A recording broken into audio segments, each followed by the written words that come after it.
வணக்கம் நேயர்களே.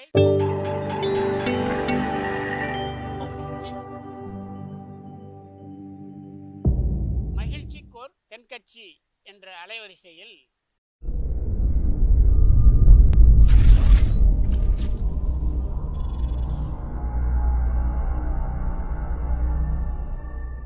சிரிப்போம், சிந்திப்போம், செயல்படுவோம் என்ற தொடர் நிகழ்ச்சி தினமும் காலை 8 மணிக்கு யூடியூப் அலைவரிசையில் ஒளிபரப்பாகும் என்பதை மகிழ்ச்சியோடு தெரிவித்துக் கொள்கிறோம். ஒரு கூட்டம் நடந்துக்கிட்டு இருக்கு. ஒரு பேச்சாளர் பேச ஆரம்பிக்கிறார். அவர் தன்னுடைய பேச்சை எப்படி ஆரம்பித்தார் தெரியுமா? ஒரு 100 ரூபா நோட்டை கையில் எடுத்தார். அது புத்தம் புது நோட்டு. அதை கையில் எடுத்து ஒசத்தி பிடிச்சார், எல்லாருக்கும் தெரிகிற மாதிரி. எதிரில் ஒரு 200 பேர் உட்காந்துருக்குறாங்க. எல்லாரையும் பார்த்து அந்த பேச்சாளர் கேட்குறார், இந்த 100 ரூபா நோட்டை விரும்புகிறவர்கள் யார் அப்படின்னார். அவ்வளவுதான், அவ்வளவு பேரும் கையை தூக்குறாங்க.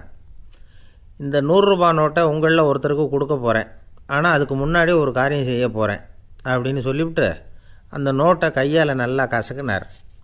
அதுக்கப்புறம் கேட்டார், இப்போ பாருங்கள், இந்த கசங்கிய நோட்டை இப்போ உங்கள்கிட்ட காட்டுறேன், இப்போவும் இதை விரும்புகிறவர்கள் யார் அப்படின்னு கேட்டார்.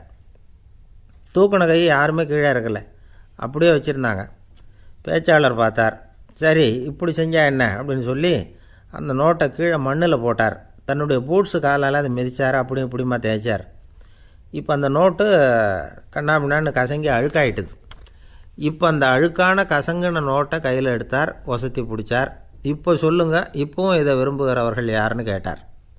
தூக்குன கை தூக்குனது தான், யாருமே கீழே இறக்கலை. இப்போ அந்த பேச்சாளர் பேச ஆரம்பிக்கிறார். அருமை நண்பர்களே, இப்போ நீங்கள் எல்லாரும் ஒரு பெரிய நல்ல பாடத்தை கற்றுக்கிட்டு இருக்கிறீங்க. இந்த பணத்தை நான் கசக்கினேன், காலில் போட்டு மிதித்தேன், அழகாக இருந்த நோட்டு அசிங்கமாகிட்டுது, அழுக்காயிட்டுது.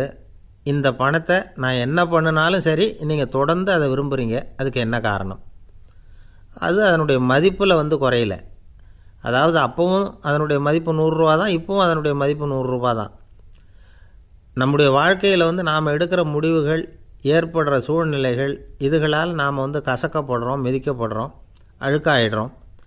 அப்போ நாம் என்ன நினைக்கிறோம்? நாம் எதுக்கும் லாயக்கு இல்லை, நமக்கு மரியாதை இல்லை அப்படின்னு நினைக்கிறோம். ஆனால் உண்மை என்ன தெரியுமா?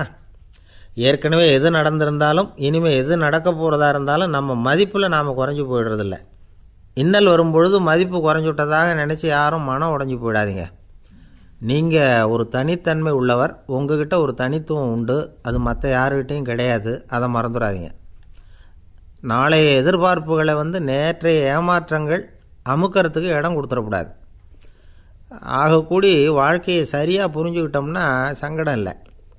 நமக்கு ஏற்படுகிற கஷ்டங்கள் நம்முடைய மதிப்பை குறைச்சி விடுறதில்லை அப்படிங்கிறத முதல்ல புரிஞ்சுக்கணும். ஒரு தெருவில் ஒருத்தர் நின்றுக்கிட்டு இருந்தார். பக்கத்தில் இன்னொருத்தர் நின்றுக்கிட்டு அவரே உத்து பார்த்துக்கிட்டு இருக்கிறார். இவர் அவரை கேட்டாராம், ஏன் நின்றுட்டு இருக்கிறீங்க அப்படின்னார். சும்மா தான் நிற்கிறேன்னாராம் அவர். போய் சொல்லாதீங்க, நான் பார்த்துட்டேன், கீழே கிடந்த 100 ரூபா நோட்டை மிதிச்சுக்கிட்டு இருக்கிறீங்க, அது ரொம்ப தப்புன்னாராம். அவருக்கு கோபம் வந்துட்டுது. இவ்வளவு உரிமையாக எனக்கு புத்தி சொல்கிறியே, நீ என்ன எனக்கு சொந்தக்காரனா அப்படின்னு கேட்டாராம் அவர். இல்லை, நான் அந்த நோட்டுக்கு சொந்தக்காரன் அப்படின்னாராம் அவர்.